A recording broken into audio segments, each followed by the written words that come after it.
Perfect. So we are live today, and my name is Raisa Palmer, and I'm the Etobicoke host of the Girly Book Club, which is a suburb of Toronto.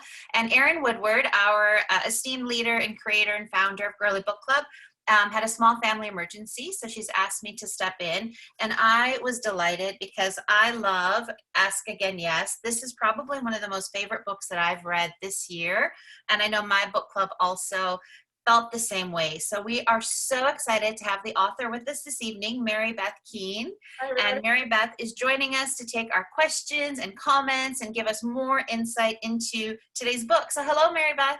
Hi, everybody. Thank you for having me. We are delighted. And for those of you that aren't aware, I just want to give you a little bit of a background about Mary Beth. So Mary Beth is a graduate of Barnard College in New York City, and she had her MFA from the University of Virginia. She has had a ton of awards and recognitions because she's a fantastic writer. So she's been awarded the Guggenheim Fellowship for Fiction Writing. She's received citations from the National Book Foundation, where she was 5 under 35 nominated for that, and she was awarded from PEN America and the Hemingway Society. She's the author of The Walking People, if any of you have read that, as well as Fever, and obviously our book of the month, Ask Again Yes, which was an instant New York Times bestseller. It's been translated into over 21 languages. We hear it's in development to be a limited TV series. And we are just so incredibly delighted and lucky to have you on today, Mary Beth. Welcome. Thank you. I'm no longer under 35, everyone, so that I should probably remove from my resume. No, keep that one on definitely forever. Forever. So we've got some questions from our members that have emailed some questions in, and then in the chat function, people will be leaving some questions and we'll be looking at those, and then I have some questions as well. So I actually would like to start with one of our members. Heather had asked, where do you get your ideas from? And do you usually know the beginning, middle, and end of a story? I sometimes make up an answer to this. I'll tell you the truth. I haven't done an event in about a month, so I'm a little rusty. But I don't know where I get my ideas from. I mean, I think that most writers feel the same way. They come from, everything in life, I guess. But I tend to focus on something that's maybe troubling me in my own life and that I want an answer to.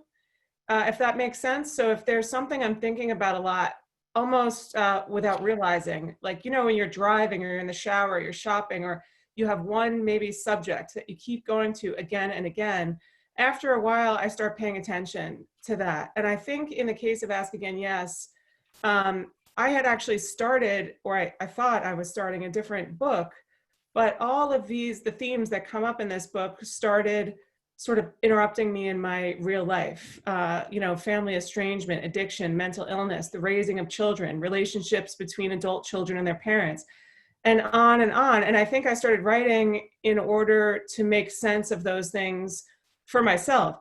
Not that it's true in any way. It's really a fiction. But, one of the strange things about fiction writers is that I think we objectify problems in order to get some distance from them and understand them a little bit better. As to the second part of your question, I don't know anything when I start writing. I just start. I don't know a middle. I don't know the structure. I certainly don't know the end until I arrive at it, which is a really inefficient way to write, I'm sure. I'm very envious of writers I hear, speak at conferences and whatnot, who have like idea boards with index cards and strings and all of this stuff. And I see that they're on Instagram and they're like posting how organized they are.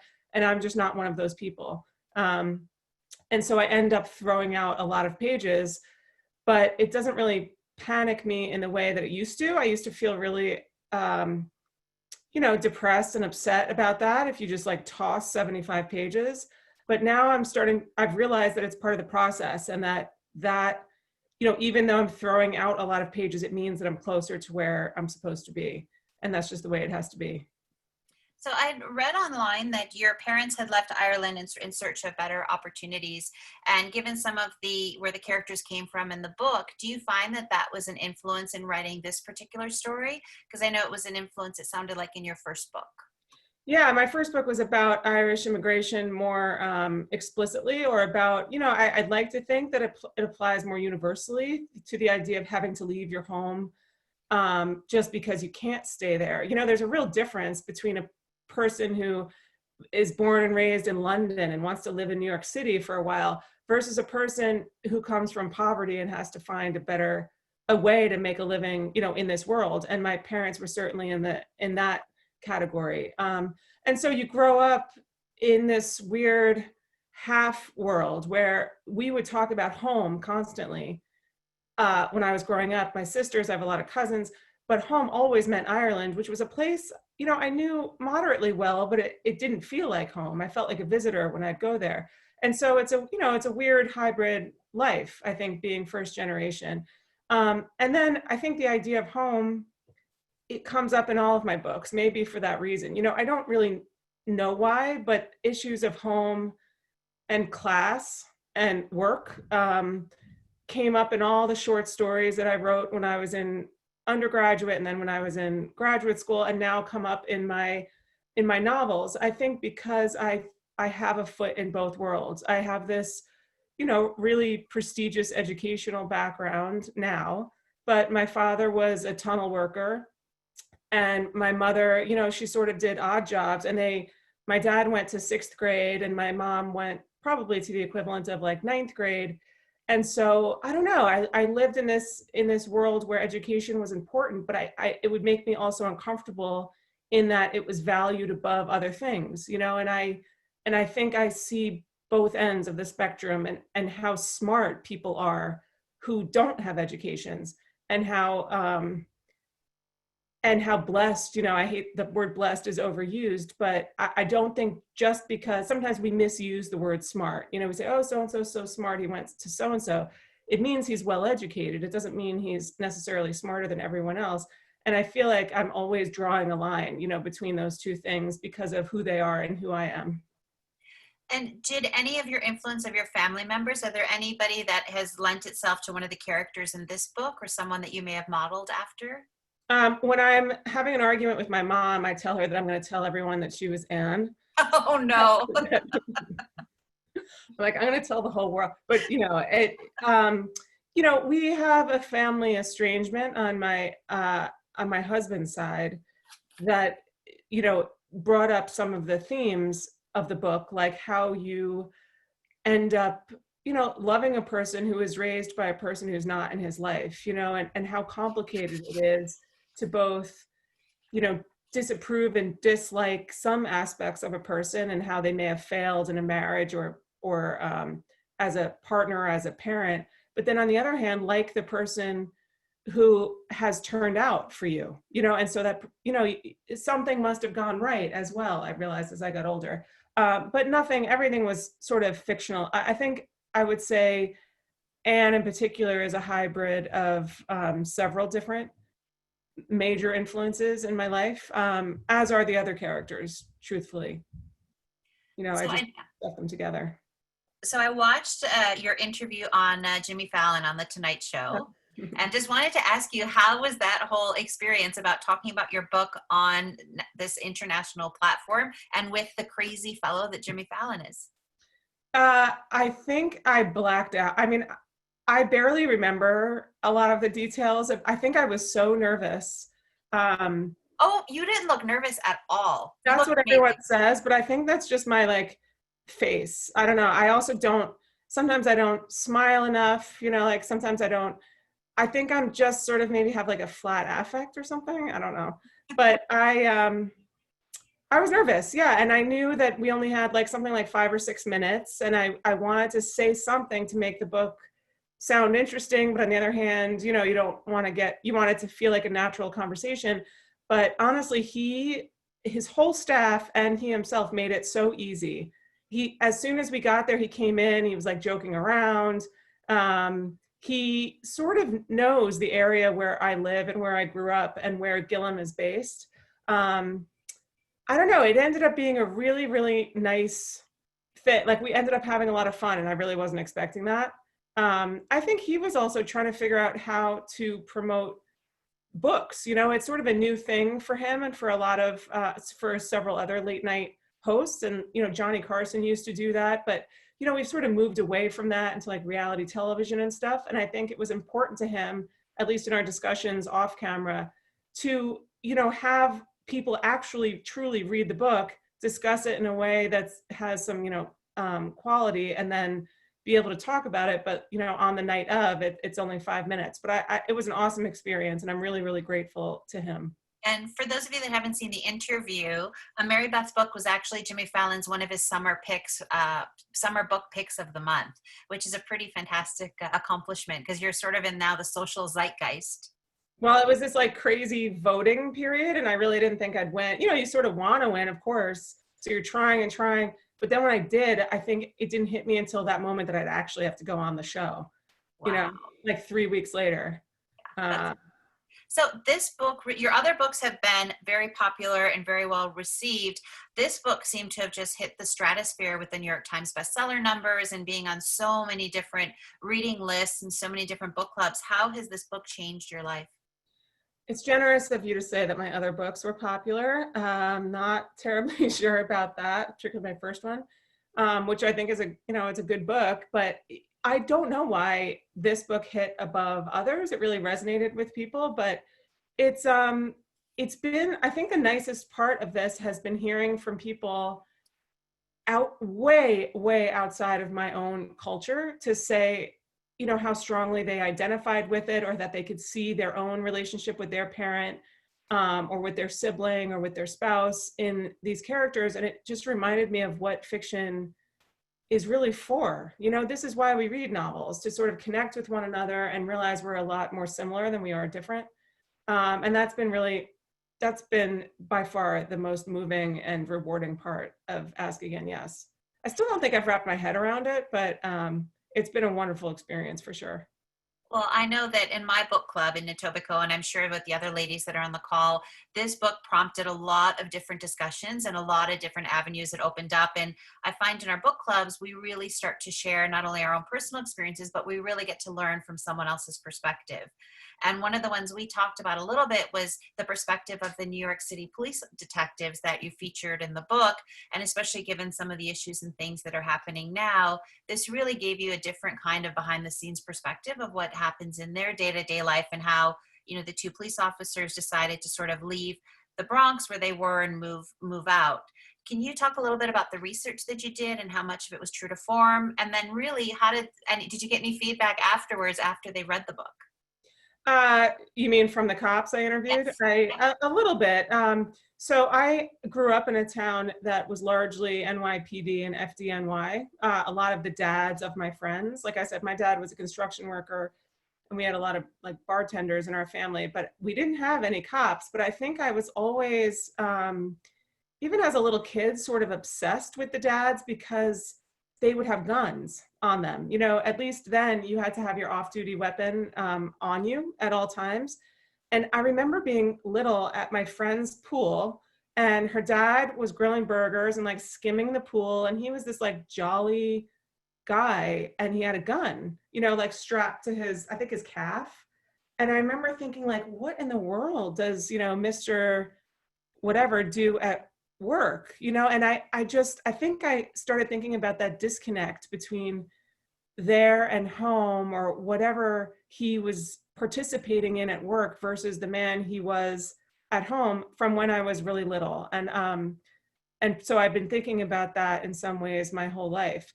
I mean, it's a really interesting subject now. You know, I wonder how many of the conversations I've had about this book would be different had it come out now instead of a year ago.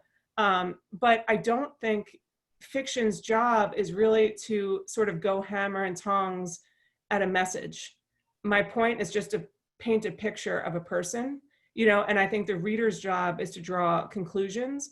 But certainly I hope I didn't shy away from the problems within police departments and all of the different ways that, you know, rules are skirted, or that people make up their own ways of doing things and sort of adjust ad hoc while on the job. But of all the, you know, every job is stressful to an extent, but I just cannot, I still, after researching this book and writing it, the way police officers are at work, at least in the NYPD, which is the only department I really know, and the way they are at home, like it's like two different lives. And I still honestly have trouble getting my mind around that. Yeah, and I had shared with you earlier that I lived in New York, and I actually lived in Sunnyside, Queens, and same thing. We knew so many police officers, and they were very different on the job and the persona at home. It was like they cut the world separately, to sort of, I guess, separate them to be able to function. And it's sort of an interesting theme that in your book as well, because Anne's life, and if you can talk a little bit about that and her character and how that development happened, because she was sort of functioning and she had this persona, right? She was a nurse, she was well educated, and then all of a sudden her world unravels with the mental health issues that she faced. Yeah, so the question is about writing Anne. Yep. Anne, I think, always struggled with those mental health issues, but they came to a head when Peter was in sixth, seventh, eighth grade. And a lot of what I read, that was the character I was most afraid to get inside, because people are really protective of their own experiences. And if you know someone who has, some sort of mood disorder, and you think that Anne's may line up with the persons in your life, people get upset if something doesn't match up. If you think Anne has bipolar disorder and your mother has bipolar disorder and this doesn't look like that. So I was nervous about that, and I did a lot of research. I was lucky enough to have two doctors in my life, one a forensic psychiatrist and one a psychologist who worked with the NYPD, who helped me consider her from a distance. And one of the things that I was both frustrating at the beginning, but ended up being sort of a gift, is that different diagnoses look different in different people. And so in the end, it was almost as if anything could go, as long as I could convince them, who were experts, and also convince readers, then Anne could be the way that I wanted her to be. I was concerned about her recovery. I wanted her not to, completely recover, but to be able to live a functional life in the world. And once I knew that was possible, it helped me write the end of the book. Yeah, I think that she was the most difficult for lots of reasons, but when I did not enter her point of view for a few drafts, I didn't feel like the reader would have enough sympathy for her if they were just watching her from the outside. Because so much, I also read a lot of memoirs, and a lot of what I've read talked about fear being the basis of a lot of mental breaks. And what looks to us as maybe violence or psychosis or something that looks very scary, like there's a scene in the grocery store, you might back away from that, especially now. I think we react to her very differently now, but inside her head, she's afraid. And that made me that really turned things around for me, and I felt for her. It's sort of the same as like when I think about people who are reacting to, not to bring in politics, but in so many different ways to everything that's happening right now. I think a lot of it is fear-based for whatever reason, and I think that we have, while we have to stick to our own guns, we have to also understand where people are coming from when we disagree with them, rather than just like screaming in everybody's face, which is what's happening. Well, and when I finished the book, when I got to the end, one of the things I realized was that as an author, you didn't give us judgment on any of the characters. You shared and told their stories so that I was able, as a reader, to really kind of see the characters without already having a point of view of, oh, I really like this character or I don't like this character. And the themes I think that then helped us as a reader to really get to were the issues you talked about with forgiveness and trust. Because you have so many different relationships, like Frances and Anne with forgiveness, and Peter and Kate, and Peter and his dad. So can you talk a little bit about how you decided and who was going to forgive who, and does Frances really forgive Anne in the end? Well, about the judgment first, I mean, I don't think it's worth writing a novel if you're judging any of your characters. I think it totally defeats the purpose. If you have one who's totally heroic and one who's a villain. I mean, I know there are genres like that, but it's one of the reasons I didn't write that much from Lena's point of view, was because I loved her, but she was really good. There were no complications, really. She didn't have, a dark side like the other ones. And so a character like that can be a little bit boring to write and to read, I think. As for the forgiveness, I think for me, I don't know a lot about what's going to happen in a book in terms of specifics of plot. but I did know that I wanted the book to end on a positive note. I wanted it to be, I knew it was going to be dark, but I wanted to lead the reader towards something that was bright, or optimistic, or something that made reading this book worth it in the end. And so at one point I thought the book was about love, and it seems like a small difference, but once I realized the love was sort of there already. It was about more than love. It was about forgiveness, and I think that's a level on top of love, and that sort of helped. Once I realized that, it helped me focus the book a lot. I didn't know if Frances would forgive Anne. I really didn't, until they were in a room together, and I just didn't see Frances being that. This is spoiling the plot, by the way, for some of No, you. we've all read it, so it's Oh, okay. okay. I didn't, I think that seeing, you sort of pretend you are the character in that moment, but she was so like diminutive by that point. I imagine her like very Little, scrawny, like right? 5'2", like she had this like pixie haircut. She was, in these like, old clothes, and she was powerless, really, and what is the point of hating her for the rest of your life when she is the one who lost out on everything? And I think once like that hit me sort of as Frances, the book started to make total sense to me. And I think Peter always forgave her. I think he just lived that way. He just always did. But there's a difference between forgiving a person and including them in your life. And so that, for me, was the question for Peter, whether he would be willing to do that. Well, and then Peter too is the issues of abandonment for the poor kid. I mean, from sort of start to finish his whole life. And I think if you can talk a little bit about Kate and sort of that whole Romeo and Juliet side to their story and their love story, and expand, because this was almost for me like, hey, this is what happened to them after if they had lived, right? Right, of course. That's what I said on Jimmy Fallon too. I sort of like came out. Um, yeah, I mean, they had this romantic story. I mean, everyone likes star-crossed love. Everyone has something to root for. But the fact is, when that love wins, what happens 6 months later when there is no drama and there's nothing to fight for, and you're living together and everything is boring, inside a house, and somebody has to empty the dishwasher. And so I thought about Kate a lot and how tough she was in some senses. I think she was really loyal. I think she really loved Peter. She did a selfish thing, I think, by not telling him that his mother was coming around. I think it would have helped him, and she knew that. But she was afraid, that the power that this woman had over him might be more than the power she had in their relationship. And so she, for me, was more complicated than I think readers have commented on. Sorry, I lost track of the question. But the forgiveness, I think, of each other. I mean, she really has not.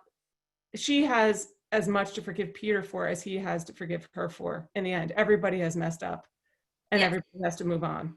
Well, and it's funny, we often joke that, soap operas aren't real and some of those, evening dramas, but in life it's messy and things happen. And this book was really like opening up a family's history, right? And seeing them at their worst and their best. I mean, there are things we've all seen. If I put them in a book, no one would believe them. When you get to a wake or a funeral and you see so-and-so's, third wife chatting with so-and-so's girlfriend, you're like, I in a million years never thought I'd see this happen. And then it happens and you move on and it seems totally normal. Exactly. So we have a question from one of our members, and hopefully I'm not going to mispronounce her name, Adesua. Her question is that her favorite character was Peter's uncle, and her least favorite character was Peter's dad. Okay. And she said sort of towards the end of the last chapters, they weren't really a part of that. Is there a reason that they got left out at the end, especially Peter's dad, when he didn't have contact with his son? And then she wanted you to talk a little bit more about his death, because she didn't quite get the gift in the end. And the same, like the fact that he left the pictures in the St. Michael's card that was in his hat, that he left it to Frances. So I think of Brian as being part of the closing of the book, because it's his, gift that they're opening and brings them all together. I have more forgiveness for him than I think other people do. I think he did a selfish thing. He left his kid. But I think, and this was part of the point of the book, was that I don't think any of us make these hugely damaging decisions overnight. You know, I think that he went down south and he told himself, oh, you know, I'll call for him in a couple of weeks, you know, at spring break, or I'll call for him over the summer when it makes more sense and school is over. Then you tell yourself he's doing so well at that school, he's made friends. You just keep making excuses, and next thing 5 years has gone by or more. I don't think even at the end of his life that Brian Stanhope considered himself a person who abandoned his family. You know, I think that you can both know something and have like a willed ignorance about it at the same time. And this is something I'm sort of obsessed with. My last book was about this too. And I think he was that. I think this is also how estrangement works, at least from what I've seen, and also how addiction works. You know, it starts little by little by little, and then years go by and you have a much bigger problem than you think. But I guess I'm sorry that person didn't think he was part of the end. I thought he was. In a way, I thought he brought everybody together. But these are also not articulate people. You know, he wasn't a person who was going to write a letter and say how he felt. First of all, I don't want to write that scene because we've all seen it. But it just wasn't him. And so I think that by sending the pictures, he knew that Frances would know what he meant. You know, it's the job and their generation and going back and having witnessed everything that happened in his house. I think he really knew that Frances would know and would bring that message to Peter one way or another, even if he didn't know that they'd be standing in a room together. As for George was also my favorite character in the book. The minute he walked on page, you know, I've heard other writers say that certain characters just take over a room, and I always thought it was a bunch of nonsense. But George really did do that. He was sort of like a bright light, and he had messed up, but all of his mess ups sort of took place before the start of this book, or at least before he had Peter come into his life. And I think I like George because he's not perfect, and yet he does such a good job with Peter. I don't know what would have happened to Peter without George, but at one point I did the calculation when Peter was in college as to how old George would be, and I got shocked by how young he was. So George was also my favorite. Once in a while I see a George out in the world, like matches his like style and his body type, and I feel warm feelings toward that person, even if I, you know, don't know them. And now you can't go up and hug them with COVID, so. I guess that's true. So, and speaking about being in the moment, it was funny. It said in 1973, in the beginning, which is the year that I was born. And one of our members Joanne talks about in the chat that she was a teen in the 70s. So for her, some of this was like stepping back in time. And she'd like to know, how did you research the nuances and the details of creating some of the environment in the homes or the psych ward or even the apartment venues? Because you obviously weren't even born in that time. So how did you research those things? Well, I was born in 77. Of course, I don't remember it, but I don't know. I think that maybe because, like I was talking about before, my first generation status, we were sort of always like a decade behind everyone else. I don't think we got cable until I went to college. Like I'm talking like maybe 2000, I was out of college. So I also have a gigantic family. I have 59 first cousins. Wow. First cousins, people. So people are showing up in my readings like, I'm your third cousin. I'm like, I am maxed out on cousins. Like there's already too many. And they tell stories. I mean, we're Irish. We sit around the table and everyone tells stories. I always say I didn't grow up in a big reading family. There were never any books around. But I think I learned how to tell a story by sitting around in a big group of people. And if your story was boring, somebody else got to talk. So I don't know, they would talk about the old days. There's lots of pictures. They would describe, you know, people coming by, and I guess I was paying attention. I don't know.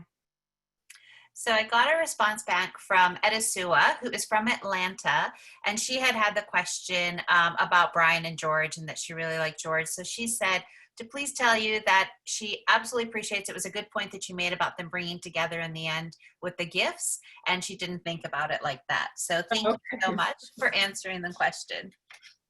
So we kind of skipped around. We started a little bit talking about the whole Romeo and Juliet piece of it and the fact of you had sort of these star-crossed lovers. Did you set out intentionally to sort of complete a Romeo and Juliet story, or how did that, talk a little bit about how that happened?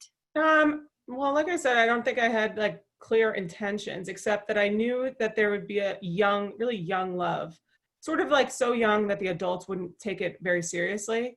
And that because of whatever, I knew there would be a violent thing that ended up bonding them. You know, I think if they had had a normal high school experience, they probably wouldn't have ended up together in the end. You know, if their parents didn't hate each other and they went to the prom together, you know, they would have broken up like lots of other young couples at that time.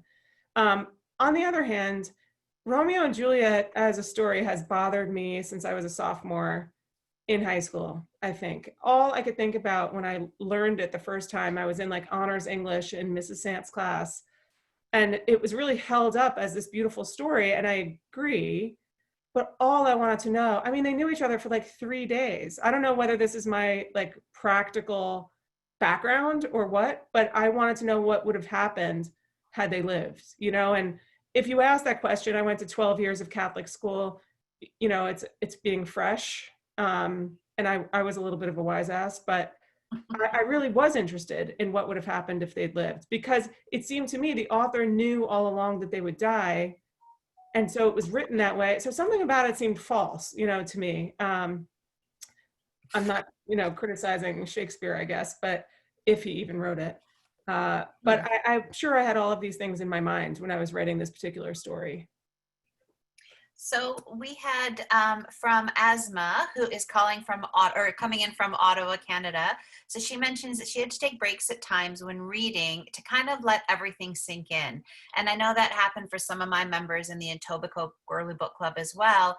And she mentions that rarely do books make her feel this emotion or feeling a real connection. So she said it's super well written, very, very well written. So do you have any recommendations for any books that you're reading now, or any authors that you'd like to share some favorites that you could recommend? Oh God, what this question, for some reason I get it all the time and it always takes me by surprise. I think because I read nonstop and sometimes I read ahead of books that are not out yet.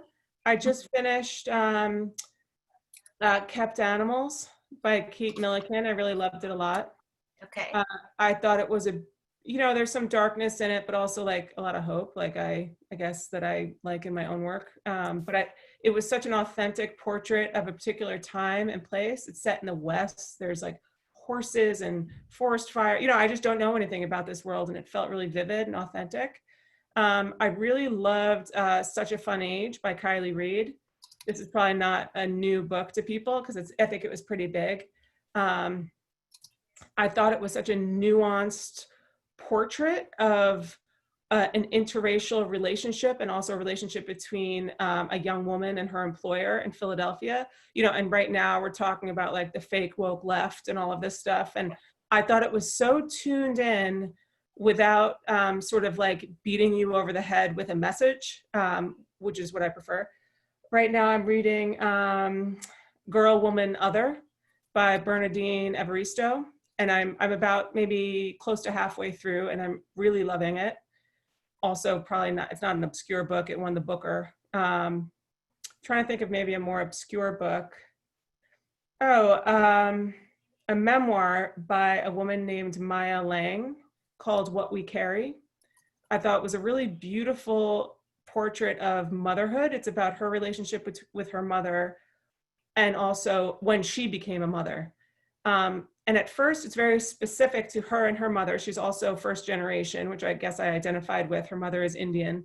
But it becomes like a larger meditation, and I wrote about this book for the New York Times, about feminism and claiming yourself, you know, above all, and how much courage it takes sometimes to do that, you know, because I think for a lot of women that feels a little bit selfish, but also the writing is really, really gorgeous. So can you talk a little bit about mothers and whether your relationship with your mom, and I'm also first generation born American. And so there's some differences and nuances that happen when you have a parent that's not born and raised in the country. And you meant, and Lena also sounded like she was a first generation born, right, with her background. So can you talk a little bit about how you chose to make those characters that way, and any influence you took from your own life? You know, I think that there's this larger conversation within publishing right now about who's allowed to write what, but I think that I I think I want to write what I'm most comfortable in, because then I can be totally lost, in the fiction. Once I'm worried about whether I'm getting something right, I think that the prose really suffers. And so I think there is like a class and generational thing that is my little avenue that I like living in and exploring. And I think there's a lot to explore there. My mother lives 30 feet from me. She lives next door. So our relationship is good. She never, of all her kids, she thought I would not be the one to ever come back. And of course I am. But, it is funny. Like I know that some people, talk to their mothers about books, or they exchange books. My parents just don't read books. They're not interested in this world. They couldn't care less. They think, like, if my mother stops by and I'm reading a book in the middle of the day, it's like not working. It will never count as work. Or like sitting and being at a computer. Work is work. If you're a nurse, you're at work. If you're, a construction worker, you're at work. So this, like, inside your head and thinking a lot nonsense, sometimes she doesn't have time for, and that can be frustrating. But at the same time, I think it's been a gift. I don't think I take aspects of this as seriously as other people. I know who I am, aside from writing. And I think that it's been it's been a good thing overall. It's also a lot of freedom. There's no expectations for what the next milestone is or what an achievement would be. They think, like, I wrote a book, it's in the store, that's awesome. Beyond that, who cares? And so there's no pressure in that sense. It's amazing to have that kind of support, I think, from your family. Yeah, they love the parties when books come out. They're really in for those. Of course, especially if you've got an Irish background, right? Yeah. So we've Laura, who is actually joining us. She is originally from, she's originally from England. She's living in New Zealand. So she's joining us from New Zealand. And Laura has asked, because George keeps coming up, I think he's definitely a favorite. George and Peter are sort of going neck and neck in the chat room. But she asked that aside from George's age, were there any other surprises you encountered while writing the book? The end surprised me in that I didn't know I was writing it the day that I was writing it. It was one of those things where it was there, and then I sort of like lifted my fingers off the keyboard and I was like, oh, I think that's the end. That Lena sort of had the final word on everything, and that she thought, I think her optimism was a sort of the connective tissue between all of the bad times that they got through. It felt right that she at the end pointed out that they're actually lucky, which they are, to have each other and their homes and security and all of that stuff, and they should know it and think about that. So that was sort of a surprise, but otherwise, no, every day should be a little bit of a surprise. If you set out, I usually try to write 1,000 words a day, and I don't know where that 1,000 words will go. Sometimes it takes 90 minutes. Sometimes it takes like 5 hours. I don't know why. But no, other than George arriving, there were no big surprises. But on the other hand, the version you're reading is like literally draft 11. So, some things got ditched. By the time you start like to hone in on the thing that you want to say, I knew better, and so the surprises lessened as each draft went on. So Mary Beth is joining us. So she's living in Vancouver, Canada. She's originally from South Africa, and she would like to know how you got into writing without having been grown up with parents who were avid readers, and kind of what made you choose this career, and did you do so right from the get-go? I think I knew I wanted to be a writer when I was like 8. We weren't allowed to watch TV. My parents were pretty strict. They did know that the library was like a positive place to be. And so we were allowed, my mom would drop us off there. And then when we were a little older, we were allowed to walk there. And we had absolutely no oversight as to what we picked, nor did we have any guidance. And so I think that my choices were really, I wasn't working from like a canon, like what you should read and shouldn't read. And so I think I had the freedom to sort of develop my own taste. I was self-conscious about that for a long time, because when I got to college, it felt like everyone knew these writers that were very famous and I'd never heard of them. But as I get older, I realized that the way I did it might have been better for me, and I could read all of those people later. I knew when a book didn't move me, for example. I knew when I wasn't really worried about the characters, and that made a book not as good as when I was worried or when I was moved and things like that. The first time I remember thinking I was good at writing was in fourth grade. We had to write a little essay about our favorite food. And I was this like chubby fourth grader. And I picked a baked potato only because it wasn't actually my favorite food, only because I knew that it had like descriptive possibilities. And everybody else chose pizza, which was probably the truth, and described it as a triangle. I'm like, I am way better at this than these people. Like I remember thinking that. And at that point, like I really didn't think I was like good at anything. And it gave me like a little, I felt a little chuffed, and the teacher made me stand up and read it and whatever. And everyone's like, you're a baked potato, but it felt good for about 5 minutes. Yeah. Well, and what's interesting is I've done a couple of different author interviews, and one of the things, the theme that comes out from the authors is that their view of the world and their perspective is never quite the same as everyone else's. And I think the fact that you answered potato and not pizza really speaks to the fact that how you see the world and the fact that you're able to put it down in a book. Because if you saw it like pizza, like everybody else, your choices and your characters, I think, in your storylines may not have come out the same. Maybe. I mean, I think I was also thinking toward a better story than the actual truth. Like I was already writing fiction, even though it was supposed to be nonfiction. But I had imaginary friends too, who like got into things like when I was 3 and 4, who were pretty, I must have been a really weird kid. They were pretty vivid to me. And I think a lot of that came from boredom. I know we've said this a million times, those of us who've had kids, but I worry that these kids are not bored enough. Now they're bored. Because Yes. they're not seeing anyone, they're not going anywhere. And that's been one of the benefits of this. They go out and ride bikes and turn them upside down and pretend there's something else. And like, even when they're like battling with sticks, it's better than being entertained, Yes. by a third party. Yeah, the imagination. My mom used to send us in the garage on rainy days, and that would become our spaceship. Yeah. Right. Exactly. The lawnmower controls, and I'm sure we screwed it up for my dad, but we had a blast. Yeah, and I I think used to put we had to wear tights, like navy blue tights for Catholic school, but I used to put them on my head, and they're the 2 legs, and I would pretend they were like my lovely long hair. And my sister and we had bowl haircuts like Dorothy Hamill, and my sister and I used to like act out these long dramas with our long hair. yeah, I had the bowl cut too.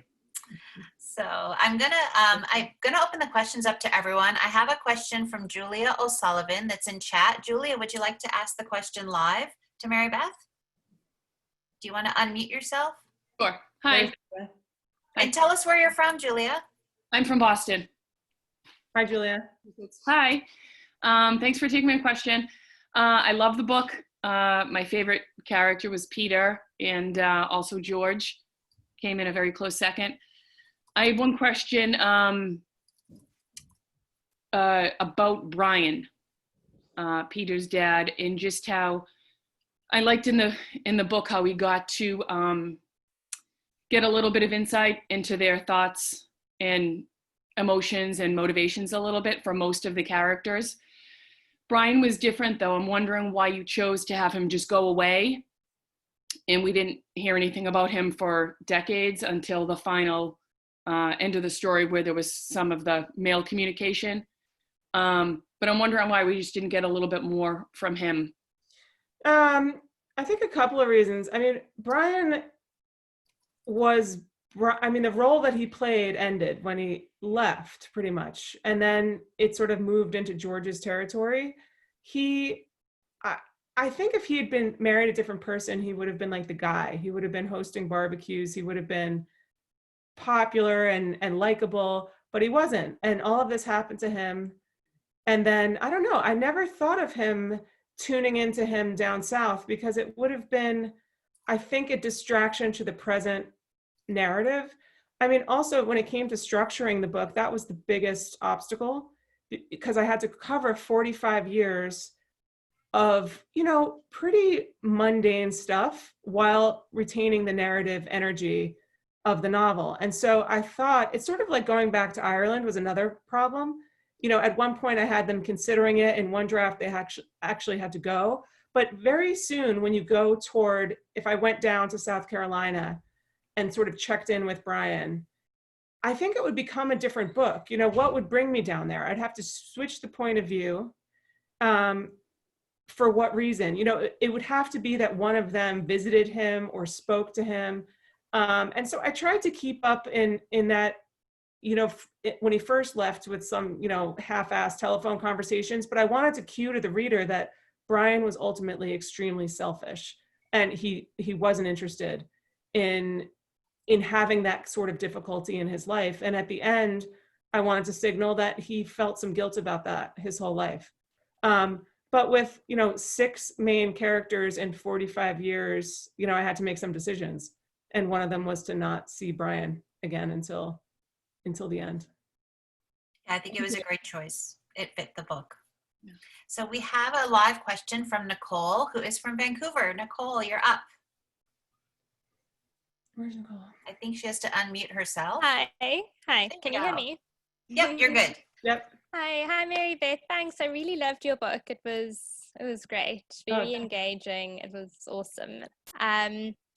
I just had a question. I was interested in the beginning when you said you kind of just about your writing technique, I guess, where you said you didn't really have a start, middle, and end in mind. I was wondering, you know, what gets you going and thinking, okay, cool, I've definitely got a story here, and you keep going on that trajectory? Like, did you know you were going to write a story that would traverse all 45 years? Do you have, I don't know, a particular character in mind? Because I've read that some writers they have this awesome character that they want to write about, and then they develop the plot afterwards, or vice versa.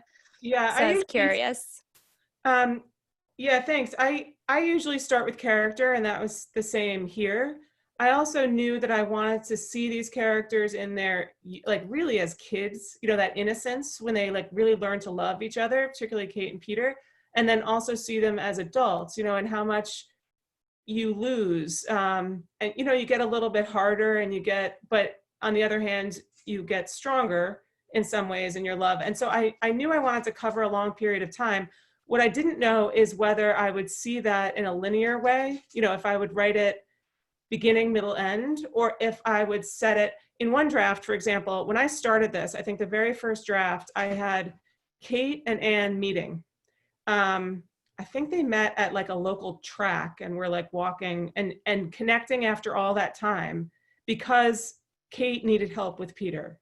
And so she was reaching out to his mother. But as the first chapter, I realized the readers needed to know so much more in order to appreciate how momentous it was for these 2 women to be together talking. And so I would add a flashback, then I'd add another flashback. But then when you add too many flashbacks, you know, you wonder why you're not just setting the book in that time. You know what I mean? And so then the next draft, I believe I started in the middle. They were married, but were having difficulty in their young marriage before they had kids. And they were both sort of hearkening back to their youth and to sort of explain, you know, personality quirks and whatnot. And then I was driving the narrative forward from, you know, maybe age 24 on.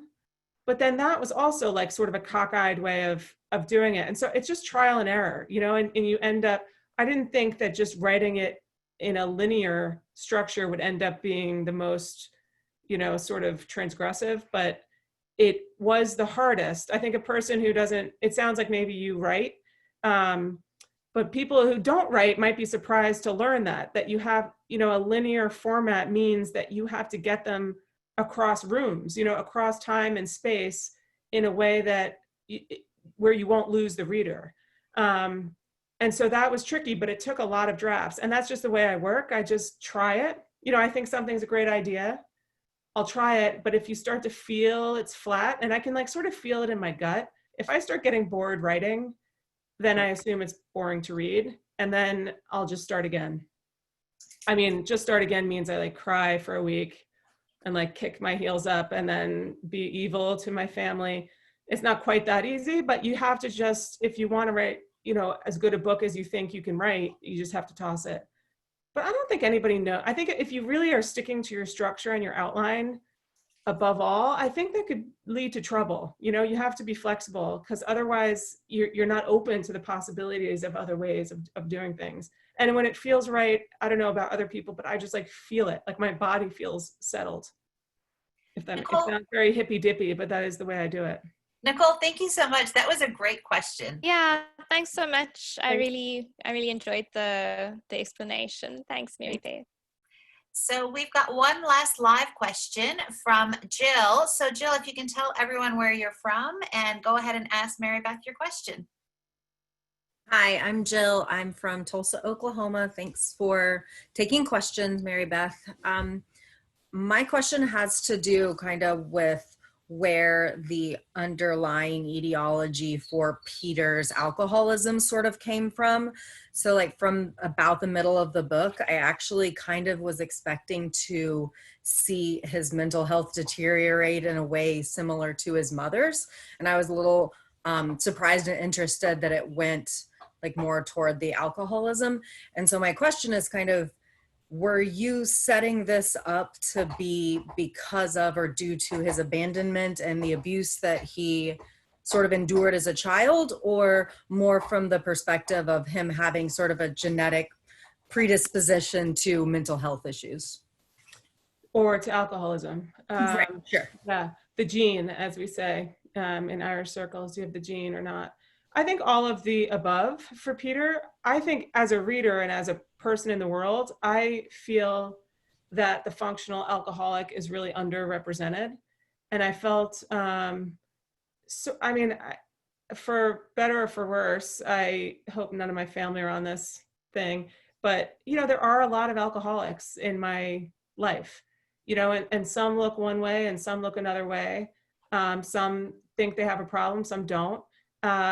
And I think I wanted to portray it a little differently than what I've seen, maybe like the way it's more familiar to me. Peter drinks probably because he doesn't talk. He doesn't, they're not people who are going to go to therapy and figure it out, and maybe get a drug that would help them. He's just not built that way. And I know it sounds like very 1975, but I know a lot of people like that. And so, but something's got to break for how much he's handled and how much he's been through and how much he's carrying. And I find, at least in what I've observed, that it sort of goes that way sometimes. And I've heard from people who thought he sort of suddenly became an alcoholic. But Peter was drinking. He had his first drink when he was like 11, with his uncle and his dad sitting at the table, and it goes down pretty easy. And I think, we have a lot of us have had that college experience where people drink a lot. That's sort of where kids are introduced to drinking to some extent. But he was already pretty seasoned, by the time he got out of college, and he just kept at it. I think police culture, it's big. Irish culture, it's big.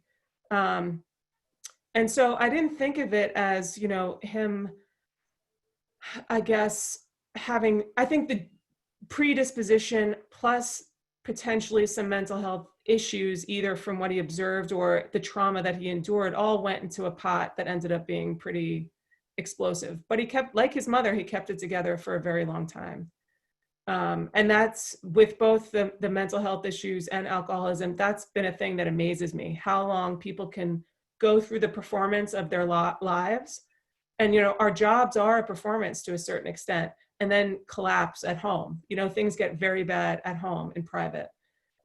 But at some point, that comes to a head for him. I don't know if that answers your question. I mean, truthfully, I don't know. I just saw him the way he was. I didn't think about why as much, except for my own gut feeling about him. I don't know. Does that help? Yeah, definitely. Thank you. Jill, thank you so much for the question. So Mary Beth, we have, when we are at book club, a lot of times we'll be talking with our members, and they'll be talking about, hey, who do you think would be playing that character? And who do you think would be, a Peter and stuff? And I know that with you have a television series. This book is going to be made into a limited TV series. Can you talk a little bit more about that? I mean, honestly, as much as I do probably at this point. Well, Hollywood's like shut down. So I don't know where we stand. These things take a really long time. My last book, Fever, was also optioned. It's in development to be a limited series, and we haven't seen that yet either. Elizabeth Moss optioned that, and she's been doing The Handmaid's Tale now for forever, which is wonderful. But let's wrap it up so you can get to her other. Yeah. project. So I don't know where we stand with that. I know that the producers who optioned it are really enthusiastic, and that they have a great team in place. I know that they want to wait for the perfect script. They're not going to move forward without one. And so, we're at that very early stage where things are still coming together. We talked a little bit about casting, nothing, nothing definitive that I could mention, I suppose, but I'm also very bad with actors. I don't really know like my kids mention people that I've never heard of. The magazines are full of people I've never heard of. So I don't know if I'm the best person to say, except for George. There's one actor out there who whenever I see him, I think that's George. So I'm hoping I do enough of these events that word gets to him somehow, but I have no clue if he's even heard of my book. So it's not anything. Okay, so you have to tell us who. His name is, oh my God, Dominic Lombardozzi. Does anyone know who he is? No. Ray Donovan. He was in Mrs. Fletcher. Did anybody watch it? Yes. He was in The Wire. That's where he got his start. He was Herc. He's I don't know. I think he has a great face. He is a good actor, but he looks like he could, hold his own in a fight, like George. George has a soft heart, but I think he could throw a punch if he needed to. Fabulous. You know what I mean? He's bald. He's sort of husky. So we'll have to start a campaign for you on social media to get him to play George. Oh my gosh. Yes. Let's do that. Lastly, Mary Beth, before we sign off, do you want to talk about any future projects that you have coming up that you'd like to share with us? It's hard to talk about, especially with my style, since I don't know what I'm doing at any time. But I'm well into a new novel I'm excited about, and I'm hoping it'll be finished. It'll also be with Scribner Books, the same publisher, and I'm hoping I'll be finished next year. I don't know when it would come out, probably the year after that. Yeah. Fantastic. So we have really, really enjoyed having you here. I think it's extraordinarily special when we get to meet with an author, and the fact that you've made time for all of us. And at the Girly Book Club, we connect as women, and we really connect over books. And your book really, for my book club, and I'm sure for the other ladies that are present for their own, it really helped us to connect not only with each other, but especially during times of COVID, to be able to share something that we normally meet in person. We do it now over Zoom. So your book was playing a very important part for us over the last month and a half. So we really appreciate that. Thank you. That's awesome. Thank you very much. So meeting you all, virtually meeting you all. Absolutely. So this will get posted going forward. It'll be on the Girly Book Club website. So for anyone that's missed it, or for Mary Beth, if you want to share it. But on behalf of Erin and the Girly Book Club, we are delighted to have spoken with you. And thank you so much for taking the time with us. Thank you. Have a great night, everybody. Thank you. Take care. Wear your masks. Okay. Wear your masks. Yes, wear your mask. Thanks. Bye.